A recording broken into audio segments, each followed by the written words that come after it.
Welcome to the Socratic Sense, where we explore the great mysteries and ideas that have shaped our world. Today we delve into the thought of one of the most enigmatic figures in philosophy, a man who dared to challenge the boundaries of reason and faith. Have you ever faced a choice so profound, so utterly personal, that no amount of logic or evidence could truly guide you? What if the most crucial decisions in life demand not certainty, but a terrifying, exhilarating plunge into the unknown? Today we'll unpack the profound concept of the leap of faith, as envisioned by the 19th century Danish philosopher Kierkegaard, a singular figure who emerged from the intellectual landscape of 19th century Copenhagen, is often hailed as the father of existentialism. But who was he and why does he matter? Born in 1813 and raised in a devoutly religious family, Kierkegaard's journey through life and thought was deeply influenced by his profound faith in God. However, unlike many of his contemporaries, he wasn't content with simply accepting the teachings of the church. Instead, he grappled with the complexities of faith and existence in a way that was both passionate and deeply personal. Kierkegaard's philosophical musings were not confined to the hallowed halls of academia. In fact,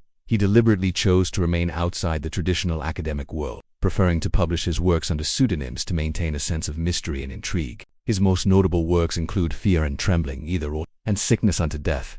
These aren't just titles. They're invitations to ponder some of life's most fundamental questions. In his writings, Kierkegaard passionately championed the importance of the individual's subjective experience and challenged the prevailing intellectual trends of his time, particularly the abstract and universalizing tendencies of Hegelian philosophy. He argued that such systems failed to account for the messy, complex reality of human existence, minimizing the individual's responsibility and the weight of their choices. Instead, he sought to understand the nature of being human through the lens of passion, commitment, and personal responsibility. This brings us to the heart of today's discussion, Kierkegaard's concept of the leap of faith.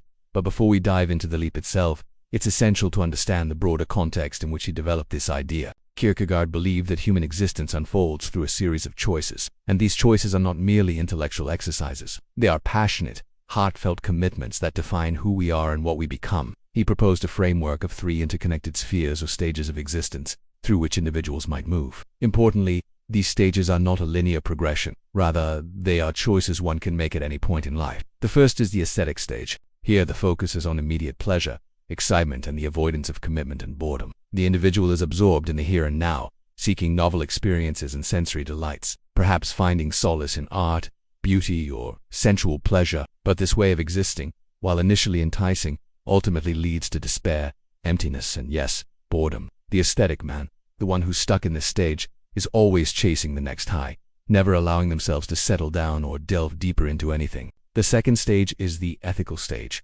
Here, the emphasis shifts to universal moral laws, duty, and responsibility. The individual begins to embrace the expectations of society, entering into commitments like marriage, raising children, upholding civic duties, and striving for consistency between their thoughts and actions. While this stage represents a step towards a more stable and meaningful existence, Kierkegaard argued that it too can lead to despair. For even though the ethical person is living by rules and principles, they might still feel a sense of loss or a lack of authenticity. After all, they are partly conforming to external expectations and universal principles that may not fully capture the nuances of their unique situation. The final and perhaps most pivotal stage is the religious stage.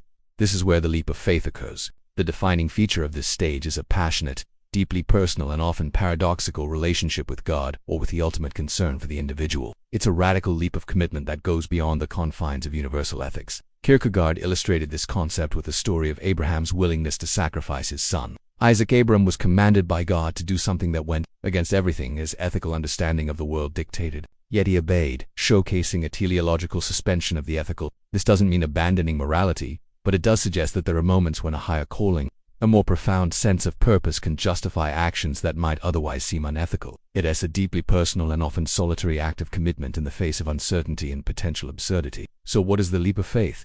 How does it apply to our lives? And what does it mean for our understanding of existence? Before we answer, please take a moment to show your support if you've enjoyed this journey with us so far. Now let's continue. The leap of faith is not a decision grounded in logic or evidence. It's a passionate, deeply personal commitment made in the face of infinite doubt and potential risk. It's called a leap because there is no logical bridge between infinite doubt and absolute certainty. True faith, or genuine existence, demands a radical personal choice that cannot be universalized or fully explained through reason. It's a leap into the absurd or paradoxical, often against the backdrop of societal norms or rational proof. It's about embracing the unknown, accepting the risk of uncertainty, and committing to a particular understanding of existence. And remember, This leap is not limited to the realm of religion. Kierkegaard, while a devout Christian, recognized that similar leaps define many crucial moments in life. Choosing a life partner, committing to a non-traditional career path, deciding to follow one's dreams despite societal pressures. These are all instances where one must take a leap of faith.